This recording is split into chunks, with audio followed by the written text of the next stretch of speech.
I stand here, staring. This goddamn house. The very wood of the door seems to radiate the memories I've spent half my life trying to bury. My phone's hot in my hand from Mom's call. A plea so urgent it sliced right through the years of silence. Emma's at Sarah's. Just a couple of hours, I'd promised, the words tasting like ash. The last time I really spoke to them was Grandma's funeral. Before that? The day they handed my college fund to Lisa on a silver platter so she could have her fairy tale wedding. 18. I was 18, standing right here, listening to Mom tell me, "Your sister needs this, Bella. You can take out loans." Loans. As if that would ever be enough. I turned and walked away that day, the screech of their disapproval still echoing in my head, and never really came back. Grandma.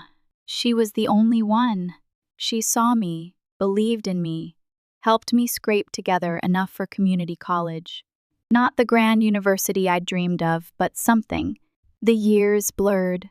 I worked, clawed my way up, met Jack, married, had Emma, a brief, shining period of something resembling happiness.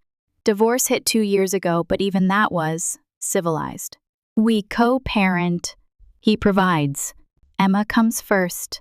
Now I'm 36. I own my apartment, Grandma's inheritance. God bless her soul, and rent it out. That alimony and my part-time job keep us afloat. More than afloat. They give me the freedom to be there for Emma. I take a shaky breath. Ring the bell! Whatever they want. I'm not that terrified 18-year-old girl anymore. The door swings open. Bella! You came, Mom. She looks older, grayer, the lines around her eyes deeper. Dad stands behind her, his smile strained, not reaching his eyes. Where's Emma? Mom asks, peering around me, her face etched with an eagerness that feels forced. We haven't seen her since You said it was urgent. I cut her off, stepping inside. The house smells the same. Vanilla air freshener fighting Dad's eternal coffee. They lead me to the living room, and I see the wear and tear. The fancy furniture bought for Lisa's wedding, faded, threadbare. A silent testament to years of poor choices. Tea? Mom asks, wringing her hands. Just tell me why you called, I say, refusing to sit. Mom crumbles. Not the quiet tears of my childhood, but deep, wrenching sobs that shake her entire body. Dad puts his arm around her, and my stomach clenches. We're going to lose the house, Dad says, his voice flat. I wait. There's always more. With them, there's always more. Your sister, Mom begins, and that familiar knot tightens in my gut. Of course. It's always about Lisa. She asked us to take out a business loan for Tom's business. We used the house as collateral.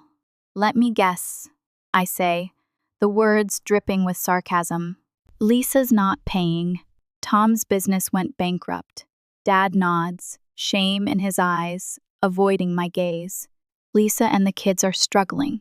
They've stopped making payments, and we can't cover it ourselves. I burst out laughing. A harsh, hysterical sound. They stare at me, aghast. So you called me, I say, each word laced with venom. The daughter you abandoned. The one whose education fund you gave away. To bail you out of another mess Lisa created. We know you're doing well, Mom says, quickly, wiping her eyes. Your apartment, the rental income. We wouldn't ask if we weren't desperate. I stand there, looking at them. These people who chose my sister over me at every turn. Who didn't even send me a wedding invitation. Who barely acknowledged me at Grandma's funeral because Lisa was pregnant. I'll think about it, I hear myself say. The words surprising even me. I need to pick up Emma. As I drive away, I'm numb. One part of me is screaming, walk away. They'll bleed you dry. The other whispers Emma. I can't shake the feeling that I'm about to make either the biggest mistake of my life or the most important decision I've ever made. Either way, nothing will ever be the same. Mom, why are you crying? Emma's always been too perceptive. I quickly wipe my eyes, not even realizing I'd been crying on the drive. Just thinking about some stuff, sweetie. I plaster on a smile. Actually, I saw your grandparents today. Her eyes light up. Really? The ones from the pictures? Can I meet them? Of course she wants to meet them. They're her grandparents, even if they've never bothered to be grandparents. I've kept them from her, haven't I? Protecting her from their favoritism. But maybe that's not my right. The next week is hell. Sleepless nights, replaying every scenario in my head. I'm teetering on the edge of a precipice, and every choice feels like a plunge. You're insane, Sarah says over coffee. After everything they did? Maybe I am, I admit. But Emma deserves a chance to know her grandparents. And honestly, maybe I need this too, to finally face it all. The following week, I drive back to their house, Emma bouncing excitedly in the passenger seat. The reunion is strange. Mom bursts into tears again. Dad just stands there, awkward. Then Emma runs up and hugs them both. They look shocked, then delighted. For a moment, I see genuine joy in their eyes, the kind I used to see directed at Lisa. We spend the afternoon there, and I watch as Emma charms them completely. She shows them her drawings, tells them about school, about her friends, about the time she won the spelling bee. They listen, really listen, and I see something I hadn't expected, regret. In their eyes, when they look at me, not much, just a flicker, but it's there. That evening, as Emma chatters happily about her grandparents on the drive home, I make my decision. Maybe I am crazy. Maybe I'm setting myself up for more hurt, but I'm going to help them. For Emma, and maybe for a piece of myself I thought I'd buried long ago. The next day, I call my real estate agent and arrange to rent out my apartment again. Then I call Mom. I'll help with the loan payments, I say, before I can change my mind. I'm moving in. With Emma. The rental income from my apartment will go toward the loan payments. I'll help with bills too, but we need to set some boundaries. Silence. Then Mom starts crying again. Thank you, Bella. Thank you so much. Within 2 weeks, Emma and I have moved in. I buy new appliances, a fancy refrigerator with an ice maker Emma loves, a dishwasher that actually works, and a washing machine that doesn't sound like it's about to explode. Dad's back problems improve. Mom seems genuinely happy to have us there. A routine settles in, surprisingly comfortable. Mom starts making breakfast. Despite my initial reservations, it's nice coming downstairs to fresh coffee and pancakes. She picks Emma up from school, helps her with homework, even starts teaching her to bake, something I've never had the patience for. Dad switches to part-time work, his constant back aches finally getting better. He teaches Emma how to play chess, something I'd never learned. Their weekly matches become a tradition. I find myself working more hours at the office, knowing Emma is well taken care of. Miss S. Thompson, my boss, calls me into her office one day. We've been noticing your increased dedication lately. How would you feel about a promotion? More money, more responsibility, regular business trips. In the past, I would have said no. Single mom, no support. But now, I'll take it, I say, surprising myself. Confident. The first time I have to leave for a business trip, I'm a nervous wreck. 3 days in Chicago feels like an eternity. She'll be fine, I tell myself, probably 100 times. And she is. Mom sends me pictures of Emma doing homework, having dinner, playing with Dad. It works. It all works. But there are moments, little things that make me uneasy. Like when Mom gets phone calls from Lisa and disappears into her room, emerging with red eyes. Or when I find bank transfer notifications on Mom's phone while setting up her new tablet, money going to Lisa's account. She needs help sometimes, Mom defends when I confront her about it. She's going through a rough patch with Tom. Mom, I'm paying all your bills. And the loan that Lisa defaulted on. How is it fair that you're sending her money? You don't understand, Mom snaps, suddenly defensive. Lisa's not to blame for Tom's business failing. She has 2 children to feed, and I have 1 child and all your bills to feed. I shoot back. But Mom has already turned away, shutting down the conversation like she always does when it comes to Lisa. These arguments become more frequent, but I try to ignore them. Emma's happy. I'm advancing in my career. And most days, it feels like we're healing old wounds.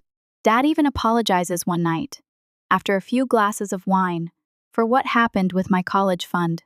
We made mistakes, he says, staring into his glass. Big ones. I want to say more, to finally have that conversation we've been avoiding for 18 years. But Mom quickly changes the subject to Emma's upcoming school play. The cracks appear 3 years pass. Emma turns 12, looking more grown up every day. I get used to my new role at work, traveling every few weeks, but always coming home to a happy daughter. The loan payments are steady, the bills are paid, and life is stable. Then comes that Tuesday evening. I remember it was Tuesday because I just closed a big deal in Phoenix and caught an early flight home, wanting to surprise Emma. I can hear voices from the driveway. Too many voices. Opening the front door, I step into chaos. Sprawled on my parents' couch, the one I just had reupholstered last month, is Lisa. Beside her are 2 kids I recognize from photos, but have never met, my niece and nephew. Suitcases are scattered around the living room, and Lisa is tapping away on her phone, barely looking up as I enter. "Oh," she says, her tone making it clear I'm interrupting something. "Look who's here." And just like that, I know everything is about to change again. Only this time, I'm not that naive 18-year-old, and I'm not going to let history repeat itself. "I left Tom," Lisa announces lazily from the couch, as if she's commenting on the weather. "He's a complete loser. We'll be staying here now." I stand there, my work bag still in hand, trying to process what I'm hearing. My parents sit in their usual chairs, looking everywhere but at me. The kids, Anna, 10, and Michael, 6, are sprawled on the floor, watching TV on their tablets. "You'll be staying here?" I repeat slowly. "In the house where I pay all the bills and the loan that you defaulted on?" Lisa's face flushes red. "Oh, here we go. Miss Perfect with her money and her job. Some of us have actual problems, Bella." Actual problems? I can feel my blood pressure rising. Taking out a huge loan in our parents' name and then not paying it? That kind of problem? "Girls, please," Mom interrupts, finally finding her voice. "We're family! We need to stick together in times like these." I let out a harsh laugh. Funny how family becomes important when you need something. Where was this family spirit when you gave away my college fund? Or when you didn't even invite me to Lisa's wedding? That was years ago, Mom snaps. Why can't you let it go? Your sister needs us now. The next few weeks are tense. Lisa sprawls on the couch all day, texting and watching TV. Her kids run wild through the house, making messes they never clean up. But what really gets to me is how my parents change. Suddenly, Emma is invisible to them. When she tries to show Grandma her math test where she got an A, Mom just waves her away, too busy helping Michael with his video game. When Emma asks Dad for their weekly chess match, he says he's too tired, right before spending 2 hours playing catch with Anna in the backyard. "Mom," I confront her one evening after Emma goes to bed. "What's going on? Why are you treating Emma differently?" "Don't be ridiculous." Mom dismisses me. "Emma's older. She doesn't need as much attention. Anna and Michael are younger. They need more support right now." "Support? Emma's 12. She needs her grandparents too." But Mom has already turned away, hurrying to answer Lisa's call for more snacks. These little injustices pile up, day after day, chipping away at the fragile peace we've built. I throw myself into work, taking extra projects just to avoid being home. Lisa still hasn't looked for a job, and my parents seem fine with it. Every time I bring it up, they defend her. "She's going through a difficult time," Dad will say. "She has the children to think about," Mom will add. Meanwhile, I'm still paying for everything. The loan, the bills, the groceries that seem to disappear twice as fast now. But money isn't what bothers me most. It's watching Emma become a ghost in her own home. Then comes that Wednesday. I'd come home early, hoping to take Emma for ice cream, our little escape when things get too tense at home. I hear the shouting before I even open the front door. "You lazy, good-for-nothing brat." Lisa's voice echoes through the house. "Look at this mess. Clean it up right now." I rush inside to find Lisa standing over Emma, who is on her knees picking up scattered toys. Toys that I recognize as Michael's. "What's going on here?" I demand. "Your precious princess refuses to help around the house," Lisa spits. She thinks she's too good to clean up after her cousins. After her cousins? I look at the toys again. "You mean your kids' mess? Where are they, by the way?" "They're napping. Someone has to keep this house in order, and since you're never here." "I'm never here because I'm working," I explode. Unlike some people who lie around all day expecting everyone else to support them. The argument that follows is ugly.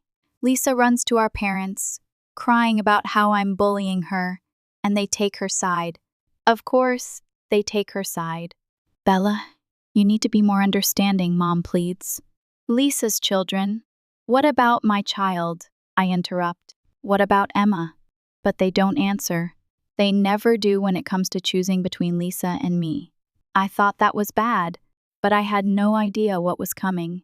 The following week, I have to fly to Seattle for an emergency meeting with a client. It's only supposed to be for 5 days. "You'll be okay?" I ask Emma for the 100th time at breakfast. "I'll be fine, Mom," she assures me, trying to smile. "I've got my phone. We can video chat every night." 4 days into my trip, around 9:00 p.m., Seattle time, my phone rings. Emma's picture flashes on the screen. "Mom." Her voice is small, broken by sobs. "Mom, I'm outside?" "Aunt Lisa kicked me out," she said. "She said I was in the way. I only have my phone." I didn't know what to do. The world stopped spinning. My 12-year-old daughter is on the street. At night. Alone. With shaking hands, I call Sarah, my friend who lives nearby. "Please, I beg, can you pick up Emma? She's outside my parents' house." Then I call Lisa. She answers on the 5th ring, sounding annoyed. "Oh, did the princess call you?" she sneers. Maybe now she'll learn not to be so obstinate. Always arguing, always thinking she's better than everyone else. I hang up and call my parents. Mom answers. "Your granddaughter's on the street," I say, my voice ice cold. "Did you know that? Did you watch while Lisa threw her out there?" There's a pause. Then, Mom's voice hardens. Maybe it's better this way, Bella. Maybe you and Emma should find somewhere else to live. You don't really fit here anymore." In that moment, everything becomes crystal clear. Some things never change. Some people never change. "You're right, Mom," I say quietly. "We don't fit there. We never did." I hang up and book the first flight home. It's time to end this cycle, once and for all. The flight home is the longest 5 hours of my life.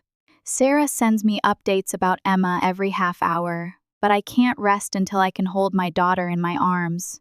When I finally get to Sarah's house at 3:00 a.m., Emma is asleep on the couch, tear tracks still visible on her cheeks. "She told me what happened," Sarah whispers as I stroke Emma's hair. "Bella, it's worse than you think."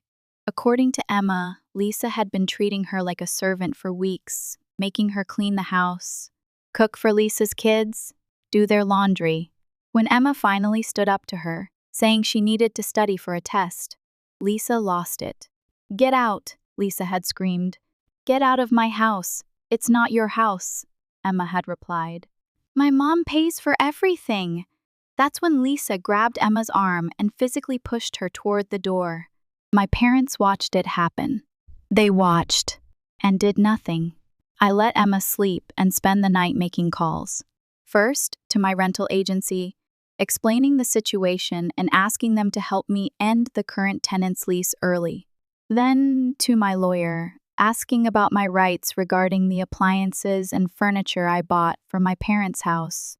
Finally, to a moving company, The next morning, I take Emma to breakfast at her favorite diner.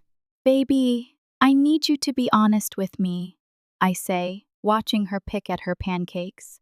Has this happened before? Has Lisa hurt you before?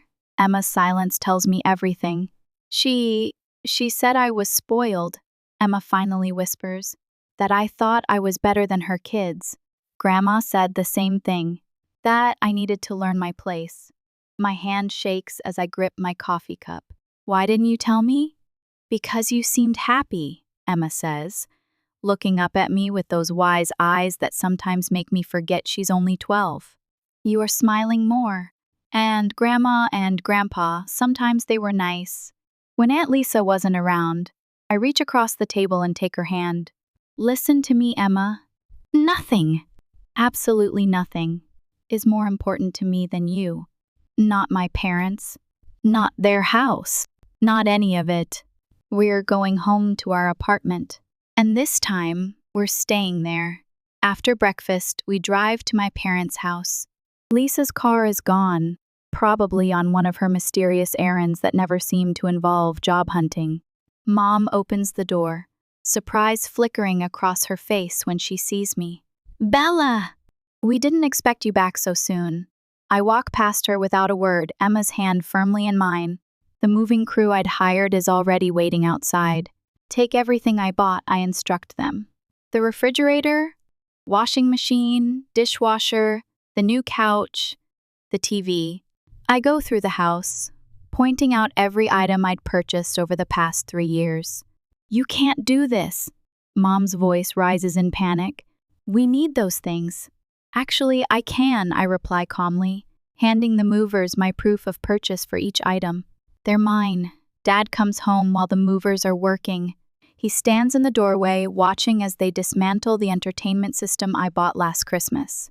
Bella, he starts, but I cut him off. Don't! Just don't. You watched Lisa throw your granddaughter out on the street. You chose Lisa over me again, and this time you chose her over Emma too.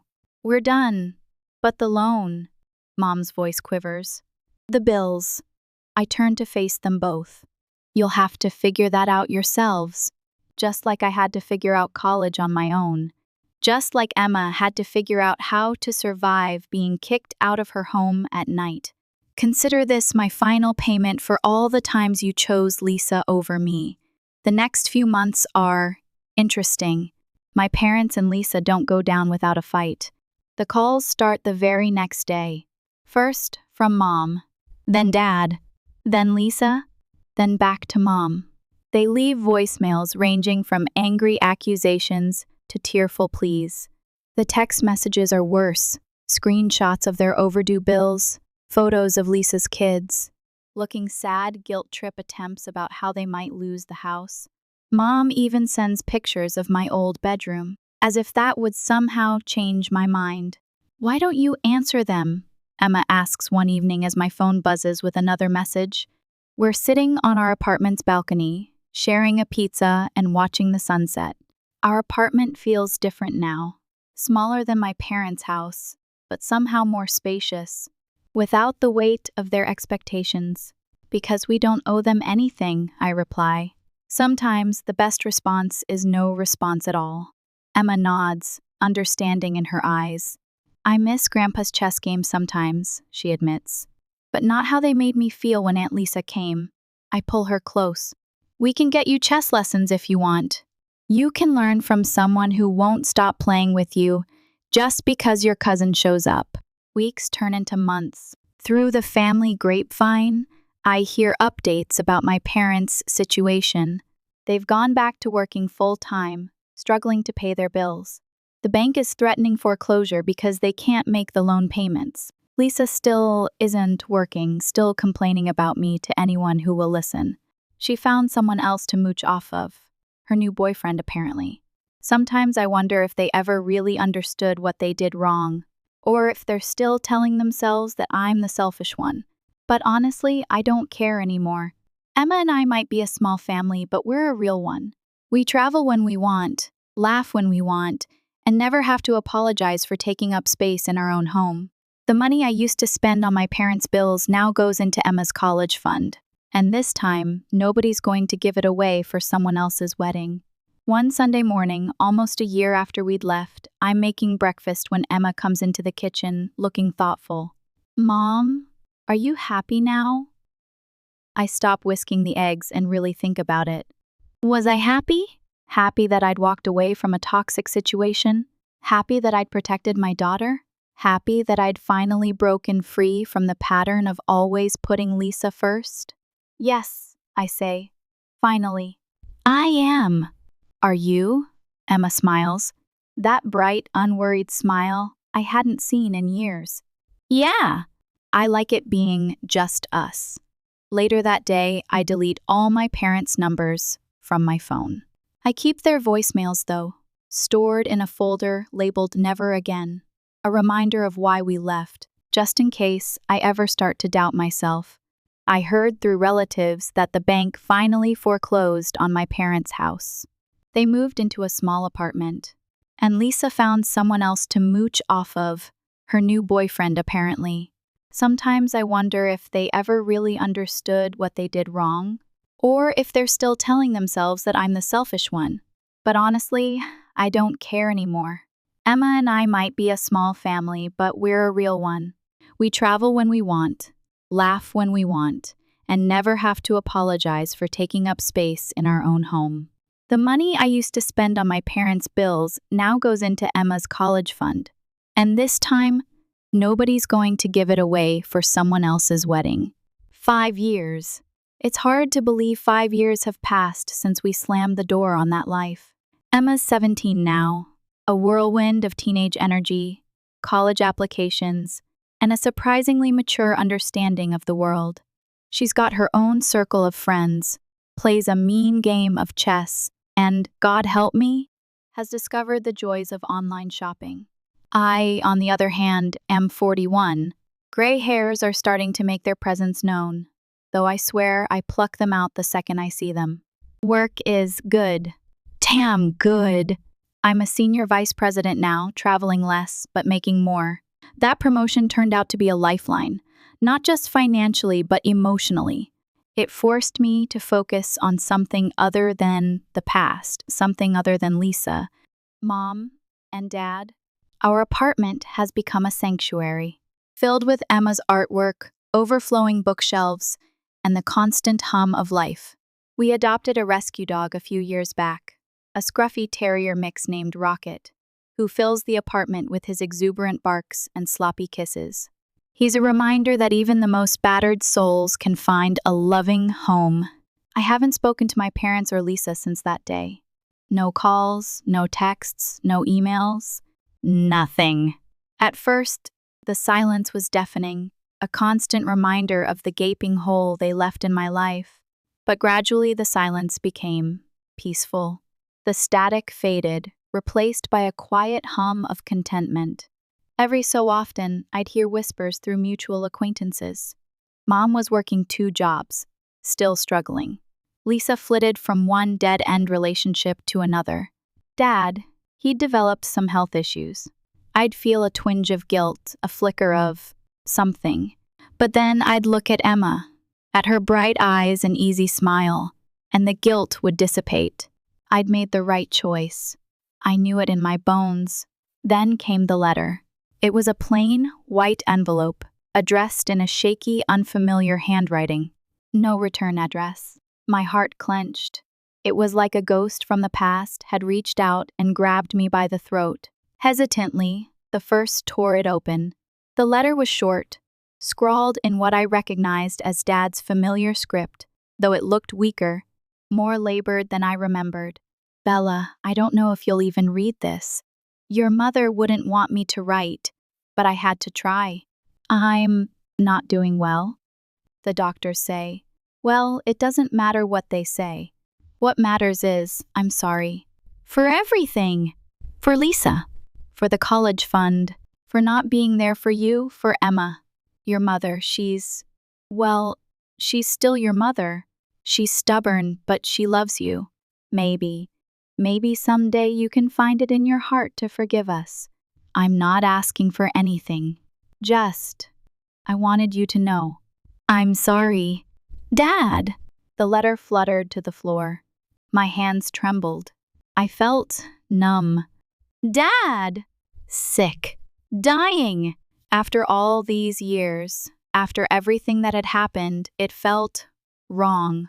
I reread the letter, the words blurring through a haze of tears. She's stubborn, but she loves you. Was that true? Did she? Or was I just a means to an end, a source of income, a convenient scapegoat for Lisa's failures? I didn't know what to do. Part of me wanted to burn the letter, to erase them from my life completely, to pretend that they never existed. But another part ached. Ached for the father who taught me to ride my bike, the mother who read me bedtime stories, the family I had once known. I picked up the phone, my fingers hovering over Emma's number. But what could I say? Hey, sweetie, your grandfather's dying, but don't worry. It's fine because they treated us like crap for years. I hung up. I needed to think, to process, to decide what to do. If anything, I spent the next few days in a fog. I went to work, went through the motions, but my mind was miles away. I couldn't sleep, couldn't eat, couldn't shake the image of Dad's shaky handwriting, the raw pain in his words. Finally, I broke down and told Sarah. She listened patiently, her brow furrowed with concern. When I was finished, she took my hand. Bella, she said softly, you don't have to do anything you don't want to do. They hurt you. They hurt Emma. You're allowed to be angry. You're allowed to protect yourself. But you also deserve to know that you've done everything you can. You deserve closure. Closure. The word hung in the air. Was that what I was looking for? Or was I just afraid? Afraid of opening up old wounds, of getting hurt again, of being sucked back into their drama? I don't know, I admitted, my voice barely a whisper.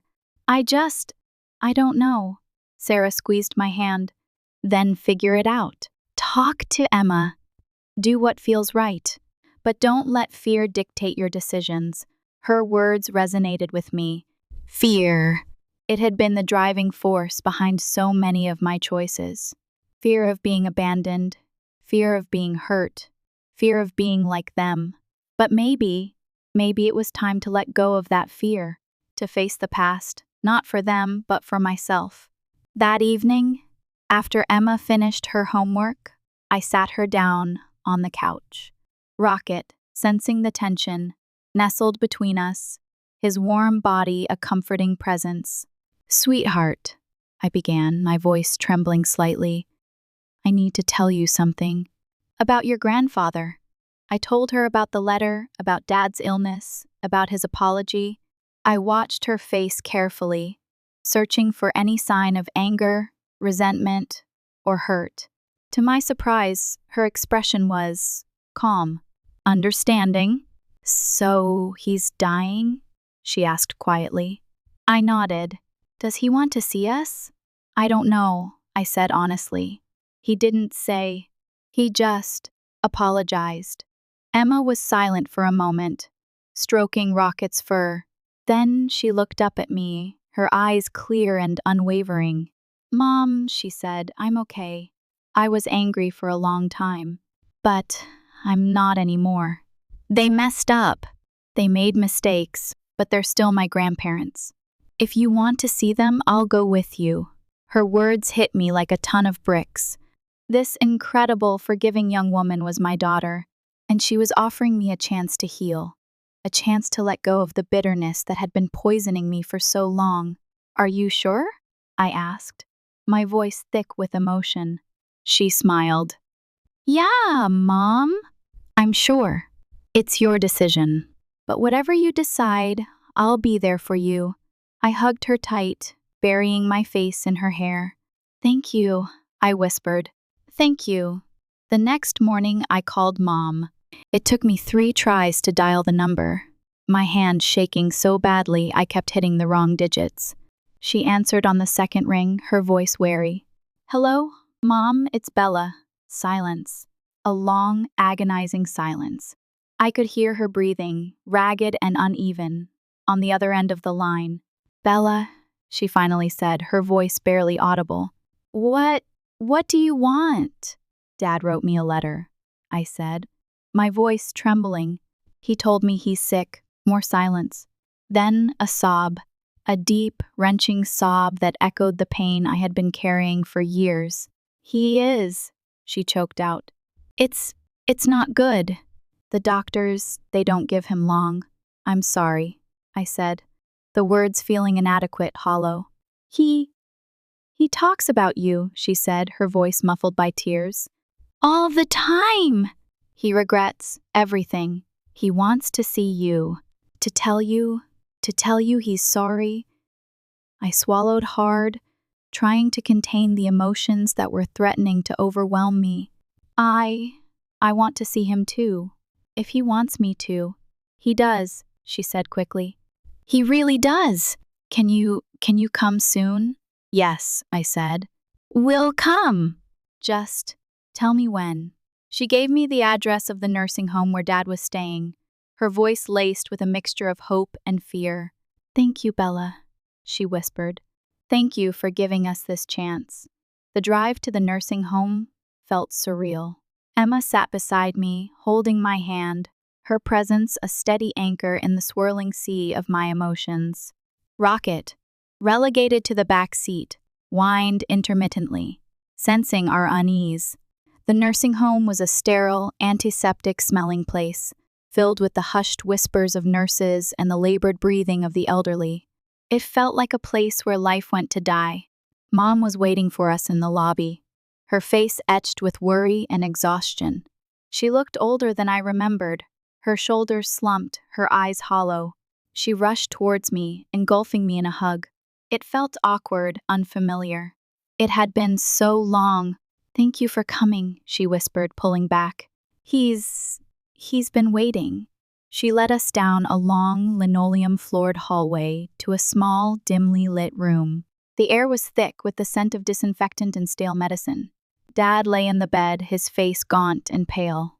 He looked smaller than I remembered. The years had taken their toll. His eyes fluttered open as we entered the room. He blinked, his gaze settling on me. Bella, he whispered, his voice weak and raspy. Hi, Dad, I said, my voice trembling. I walked to the bed and took his hand. His skin was thin and papery, his grip surprisingly strong. You came, he said, a faint smile flickering across his lips. I did, I said. Emma's here too. Emma stepped forward, her eyes filled with compassion. Hi, Grandpa, she said softly. Dad's eyes lit up as he looked at her. Emma, he said, his voice gaining strength. You've grown into a beautiful young woman. Emma smiled. Thank you, she said. We spent the next few hours talking. Small talk mostly. About Emma's college plans, about my job, about the weather. But beneath the surface, there was an unspoken understanding, a sense of regret and forgiveness that hung heavy in the air. Dad apologized again. For everything. For Lisa, for the college fund, for not being there for us. He told me how proud he was of me, of the life I had built for myself and Emma. Mom sat by his side, holding his hand, her eyes filled with tears. She didn't say much, but her presence was a testament to their enduring love, a love that had been tested and strained, but never broken. As the afternoon wore on, Dad grew weaker. His breathing became more labored, his eyes more distant. Finally, he closed his eyes and drifted off to sleep. Mom signaled for us to leave. We said our goodbyes, promising to come back soon. As we walked out of the room, I glanced back at Dad.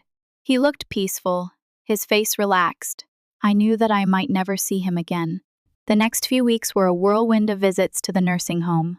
Emma and I would go every other day, spending hours by Dad's bedside, talking, reading, and just being there. He grew weaker with each passing day, but his spirit remained strong. He was determined to make amends for the mistakes he had made, to leave this world with a clear conscience. Mom was a constant presence at the nursing home, her devotion to Dad unwavering. She seemed to have aged 10 years in the past few months, her face lined with worry and grief. I found myself starting to see her in a new light. I began to understand the pressures she had been under, the choices she had made, the sacrifices she had endured. It didn't excuse her behavior. It didn't erase the pain she had caused, but it helped me to understand her. And understanding, I realized, was the first step towards forgiveness. Then came Lisa. One afternoon, as Emma and I were visiting Dad, the door to his room swung open and Lisa strode in, her face flushed, her eyes blazing. "What are you doing here?" she demanded, her voice dripping with hostility. I stared at her, stunned. I hadn't seen her in years. She looked older, harder. Her face was lined with wrinkles, her eyes filled with a bitterness that seemed to have consumed her from the inside out. "Lisa," Mom said, her voice pleading. "Please, not now." "No, Mom," Lisa snapped. "I want to know what she's doing here. Pretending to be the grieving daughter after all these years of ignoring us? That's not fair, Lisa," I said, my voice trembling. "I'm here for Dad, just like you should be. Don't you dare judge me," she spat. "You have no idea what I've been through. Tom left me. I lost my job. I have 2 kids to support. You wouldn't understand. You've always had everything handed to you on a silver platter." I stared at her, speechless. After all this time, she still didn't get it. She still blamed me for her problems. She still saw herself as the victim. "Lisa," Dad said, his voice weak but firm. "That's enough. I won't have you talking to your sister like that." Lisa ignored him, turning back to me, her eyes filled with venom. "You think you're so much better than me, don't you?" she sneered. "With your fancy job and your perfect daughter. But you're not. You're just a selfish bitch who abandoned her family." I could feel my anger rising, threatening to explode. But I took a deep breath and forced myself to stay calm. "Lisa," I said, my voice low and controlled, "I'm not going to argue with you. I'm here for Dad.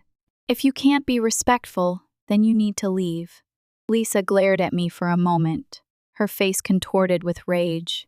Then she turned and stormed out of the room, slamming the door behind her. Mom burst into tears.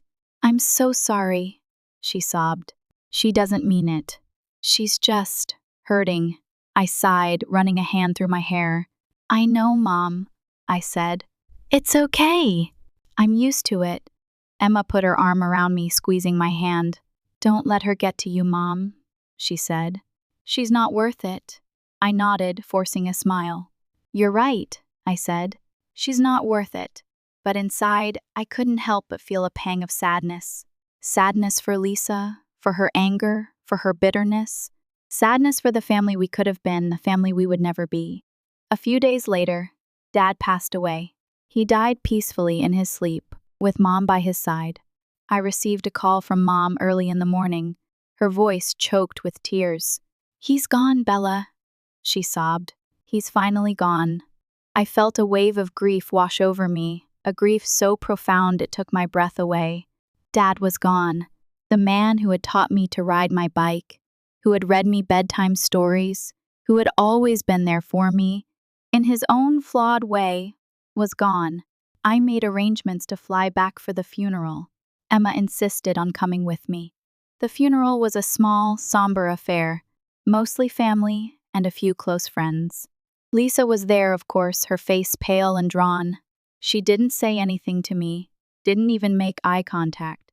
The service was simple and heartfelt. The priest spoke about Dad's kindness, his generosity, his love for his family. As I stood by the casket, looking down at Dad's peaceful face, I felt a sense of closure wash over me. I had forgiven him. I had made peace with the past, and now it was time to move on. After the service, Mom took my hand. "Thank you for coming, Bella," she said, her voice trembling. "It meant so much to him. And to me." "Of course, Mom," I said, squeezing her hand. "He was my father. I loved him." We stood there for a moment, holding each other's hands, 2 women who had been estranged for so long, finally finding a way back to each other. Lisa watched us from across the room, her face a mask of bitterness and resentment. I knew that she would probably never forgive me, but I also knew that I couldn't let her anger control my life anymore. It was time to let go of the past, to let go of the bitterness, to let go of the pain. It was time to move on. Life goes on.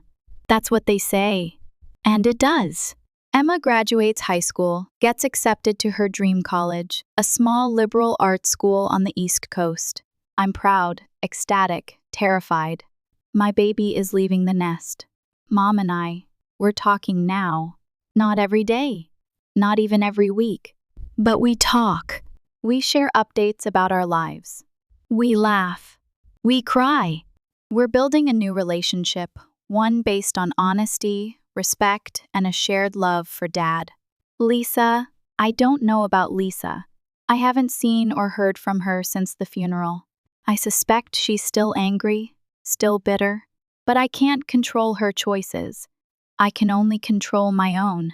Emma leaves for college.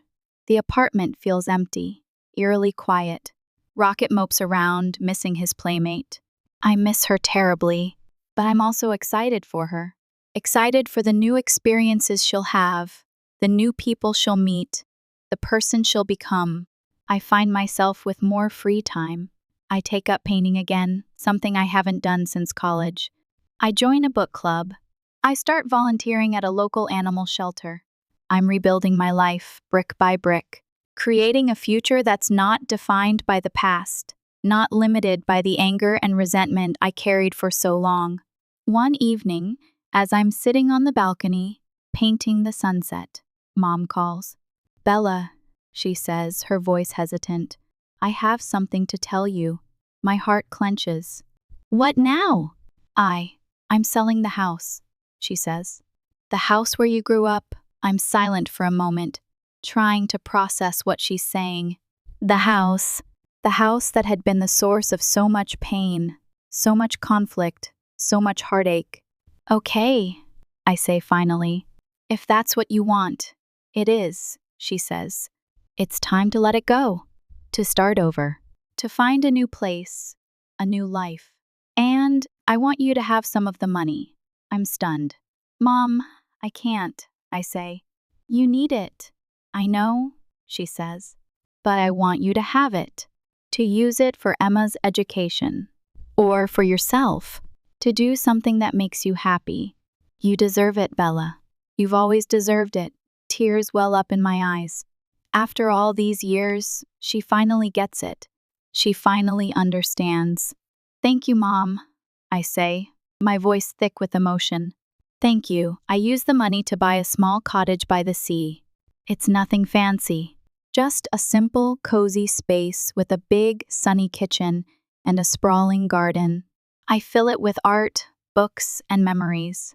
Photos of Emma, photos of Dad, photos of Mom. Photos of a life that's been broken and rebuilt, scarred but stronger, flawed but beautiful. Emma visits often. She loves the beach, the garden, the peace and quiet. We walk along the shore, collecting shells and driftwood. We sit on the porch, watching the sunset, sipping tea, and talking about everything and nothing. She's happy. I can see it in her eyes. She's found her place in the world, her purpose, her passion. And I'm happy too. I've found my peace. I've learned to forgive. I've learned to let go. And I've learned that even the most broken families can find a way to heal, to rebuild, to create a future that's not defined by the past, but inspired by it. The cycle is broken, the pain is fading, and the love endures.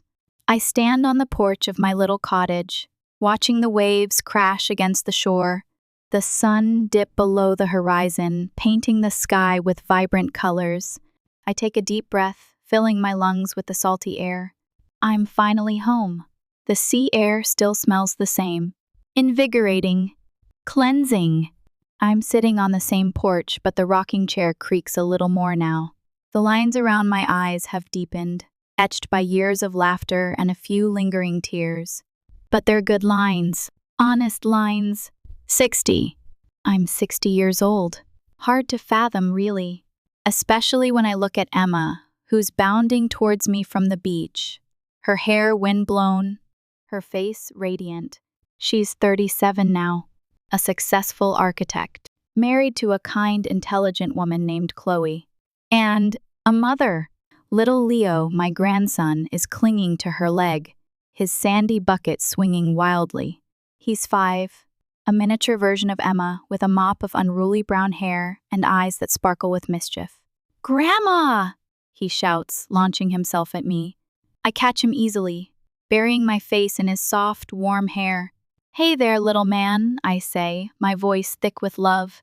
Chloe follows behind, smiling. "He found a particularly spectacular seashell," she says, handing me a small, iridescent shell. I admire it, turning it over in my hands. "Beautiful," I say, just like the one Emma found here when she was his age. Emma smiles, settling down on the porch swing beside me. "It feels like yesterday," she says. We watch Leo chase after a flock of seagulls, his laughter echoing across the beach. The scene is perfect, peaceful, complete. Mom passed away a few years ago, peacefully in her sleep, in a small apartment not far from here. We had become close as a mother and daughter can be. We healed a lot of old wounds, said a lot of unspoken words. I miss her terribly, but I know she's at peace, and I know that she's proud of the life I've built. Lisa, I still don't hear from her, but I've learned to let go of the anger, to accept that some people are simply incapable of change. I wish her well, wherever she is, but I no longer dwell on the what-ifs. "He's got your eyes, you know," Emma says, nudging my arm. I look at Leo, at his bright, inquisitive gaze. He does, doesn't he? The sun begins to dip below the horizon, painting the sky with fiery hues of orange, pink, and gold. The same sunset I've watched countless times from this very porch. "Another beautiful sunset," Emma says. "Another beautiful day," I reply. I lean back in my rocking chair, feeling the warmth of the sun on my face, the love of my family surrounding me. I've come a long way. From the angry, resentful young woman who stood on the doorstep of her parents' house, consumed by pain and bitterness, to the woman I am today, a grandmother, a homeowner, a survivor.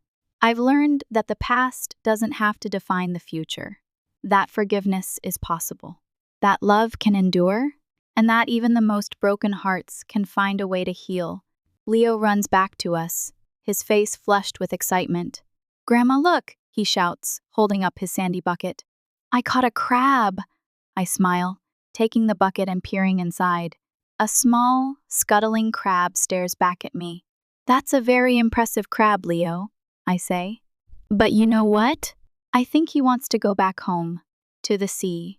Leo hesitates for a moment, then nods. "Okay," he says. We walk down to the water's edge together, Leo and I. We kneel down and gently tip the bucket, releasing the crab back into its natural habitat. It scurries away, disappearing into the waves. "Goodbye, crab," Leo says, waving. We watch it go, then stand up and walk back to the porch, hand in hand. As we reach the steps, I stop and look back at the ocean. The sun has almost completely disappeared, leaving a trail of shimmering light on the water.